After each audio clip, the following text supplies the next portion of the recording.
महाडिक साहेब. महाराष्ट्र राज्याचे सन्मान्य उपमुख्यमंत्री अजितदादा यांचं काही दिवसापूर्वी विमान दुर्घटनेमध्ये त्यांचा दुर्दैवी मृत्यू झाला. मी सुरुवातीला त्यांना भावपूर्ण अशी श्रद्धांजली अर्पित करतो. भीमा कृषी प्रदर्शन हे 18वे वर्ष शेतकऱ्यांसाठी आपण सलग भरवत आलेलो आहे. आज या भीमा कृषी प्रदर्शनाचं उद्घाटन होतंय. 4 दिवस हे प्रदर्शन असणार आहे. शेतकरी म्हणलं की नुकसान आणि कृषी क्षेत्र म्हणलं की तोटा, हे आपण नेहमी ऐकत आलेलो आहे. आपण नेहमी वाचतो देशभरामध्ये शेतीमध्ये नुकसान झालं म्हणून आत्महत्या करणाऱ्या शेतकऱ्यांचा आकडा आपण सातत्यानं वाचत आलेलो आहे. आणि म्हणून 17-18 वर्षापूर्वी माझ्या मनामध्ये एक विचार आला की कशासाठी हे शेतकरी आत्महत्या करतायत आणि मग त्यांच्यासाठी आपण काहीतरी केलं पाहिजे. ज्याचा उल्लेख महापौर निकम वहिनींनी केला की महाडिक परिवार सातत्यानं लोकांसाठी समाजासाठी काहीतरी करत असतो. त्यातलाच एक भाग आम्ही सांस्कृतिक क्षेत्रासाठी भीमा फेस्टिवल सारखे कार्यक्रम, दहीहंडी सारखे कार्यक्रम, जिम्मा फुगडी सारखे कार्यक्रम घेत असतो. मुलांसाठी चित्रकला स्पर्धा असतात, निबंध स्पर्धा असतात, स्पर्धा परीक्षा असतात. खेळाडूंच्यासाठी वेगवेगळ्या पद्धतीच्या जवळजवळ 20 प्रकारच्या राज्यस्तरीय स्पर्धा घेत असतो. तसंच शेतकऱ्यांसाठी काहीतरी केलं पाहिजे या भावनेतून त्याची सुरुवात झाली. आता कृषी क्षेत्राचं वैभव जर आपल्याकडे बघायचं झालं तर आपला हा शेतकरी खूप कष्टकरी आहे.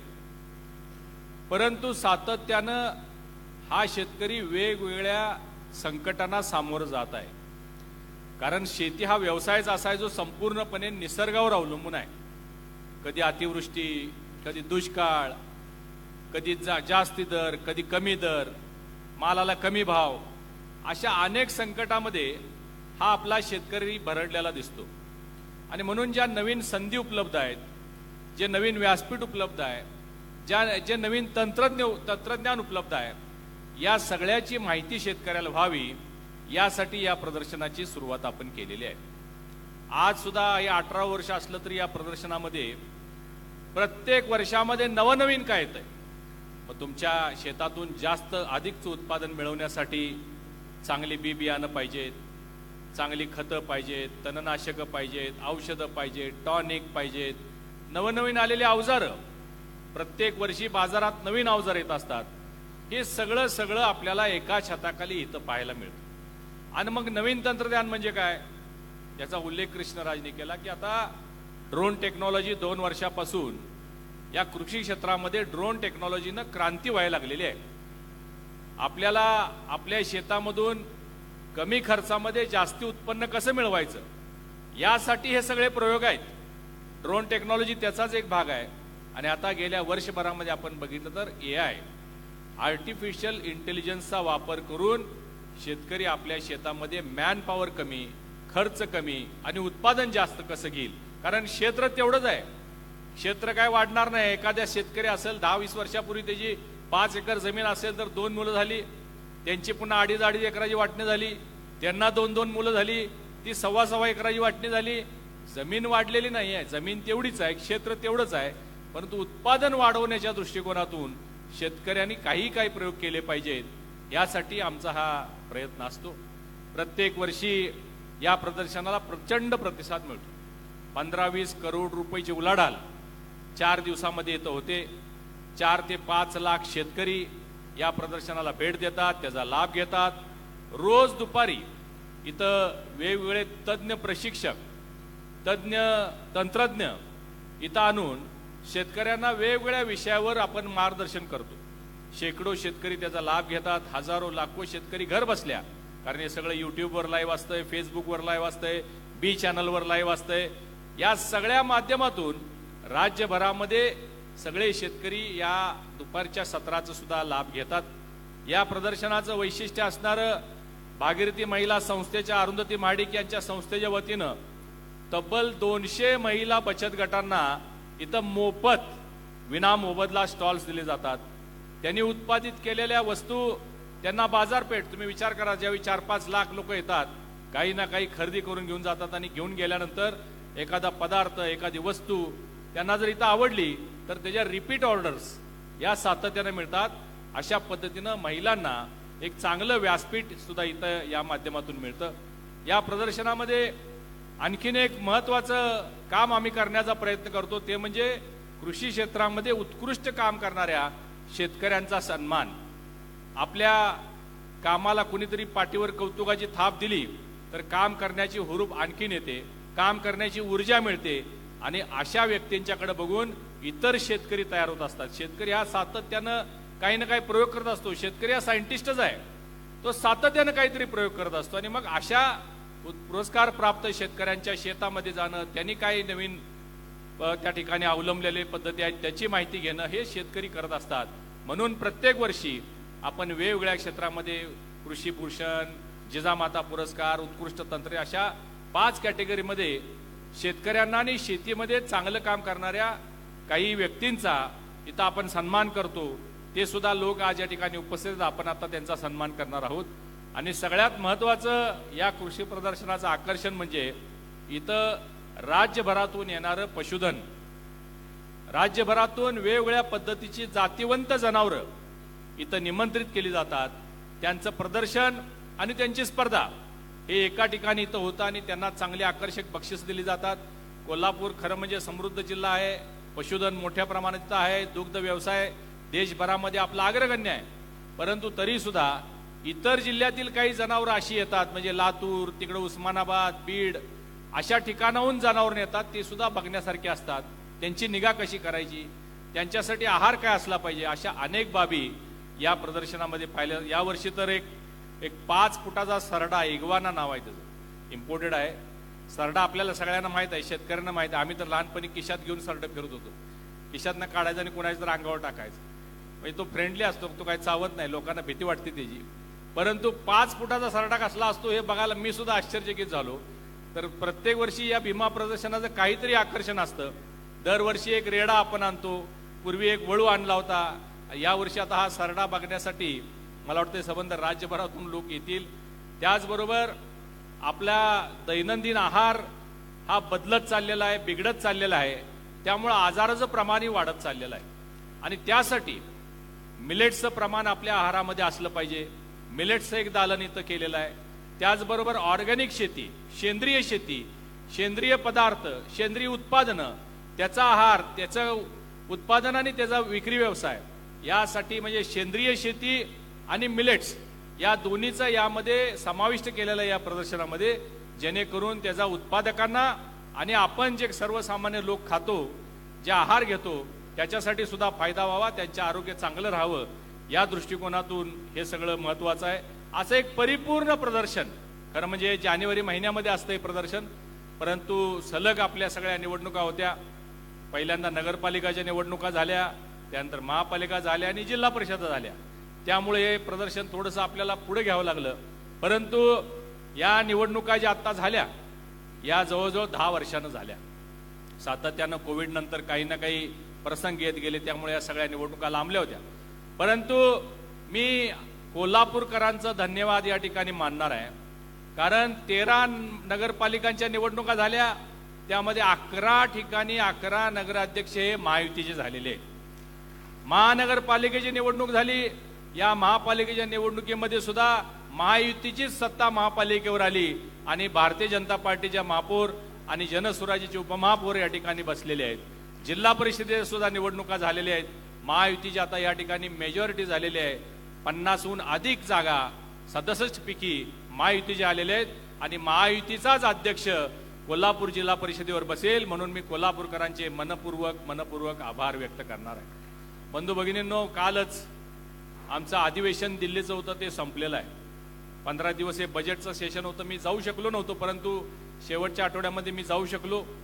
मी मुद्दा म्हणून या 2-3 गोष्टींचा उल्लेख करणार, कारण कोल्हापूरसाठी भूषणावं अशा काही घडामोडी आता व्हायला लागलेल्या आहेत. तुम्ही वाचला असेल, टीव्हीला पाहिला असेल, बघितलं असेल की कोल्हापूरकरांची अपेक्षा आणि प्रतीक्षा असणारं अनेक वर्ष, ज्याच्यामुळं प्रत्येक वर्षी आपल्याला पुराचा फटका बसतो, पूर परिस्थिती निर्माण झाली की बॅकवॉटरमुळे निम्म 30-40% शहर आपल्याला स्थलांतरित करावं लागतं. यासाठी एक प्रकल्प आपण आणला होता, तो म्हणजे शिरोलीपासून एक फ्लायओव्हर व्हावा, उड्डाणपूल व्हावा आणि पाणी जे त्या ठिकाणी तटतंय ते पाणी न तटता पुढे जावं. त्या ठिकाणी बास्केट ब्रिज व्हावा, यासाठी पाठपुरावा करतो तो सातत्यानं. मागच्या कालावधीमध्ये तो मंजुरी झाला, परंतु मध्यंतरीच्या काळामध्ये महाविकास आघाडी सरकार आलं. महाविकास आघाडी सरकार आल्यावर त्या प्रकल्पाला खो घातला गेला, थांबलं ते प्रकल्प. परंतु परमेश्वर माझ्या पाठीशी आहे, तुमच्या सगळ्यांची पुण्य आणि आशीर्वाद माझ्या पाठीशी आहे. पुन्हा एकदा भारतीय जनता पार्टीमुळे मी राज्यसभेवर गेलो आणि तो प्रकल्प बास्केट ब्रिजचा पुन्हा आपण मंजूर करून आणलेला आहे. 15 दिवसापूर्वीच तुम्ही पेपरला वाचला असेल की कोल्हापूर शहरामध्ये 4.25 किलोमीटरचा हायवेवरती फ्लायओव्हर होणार, तिथं बास्केट ब्रिज होणार. हा तब्बल 1900 करोड रुपयाचा प्रकल्प केंद्र सरकारच्या वतीनं आपल्याला मिळाला. मी प्रधानमंत्री मोदीजी आणि गडकरी साहेब यांचं मनपूर्वक आभार या ठिकाणी व्यक्त करतो. एक सुंदर असा रस्ता आणि एक सुंदर असा बास्केट ब्रिज, जसं मुंबईला वर्ली सी लिंक आपण बघतो, त्या धर्तीवरचा बास्केट ब्रिज कोल्हापूरला होणार आहे. त्यामुळे तुम्ही विचार करा, कोल्हापूरची किती शोभा वाढणार आहे, कोल्हापूरच्या वैभवात किती मोठी भर पडणार आहे.